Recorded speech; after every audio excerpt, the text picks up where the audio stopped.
Assalamualaikum warahmatullahi wabarakatuh. Registrasi sosial ekonomi adalah pengumpulan data seluruh penduduk yang terdiri atas profil, kondisi sosial, ekonomi, dan tingkat kesejahteraan.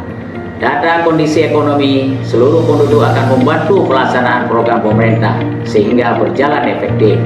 Saya mengajak seluruh masyarakat Kabupaten Aceh Barat, Sivitas Akademika Universitas Teguh Umar untuk ikut serta menyukseskan kegiatan registrasi sosial ekonomi dengan memberikan jawaban yang sebenar-benarnya melalui petugas registrasi sosial ekonomi mulai tanggal 15 Oktober sampai 14 November 2022.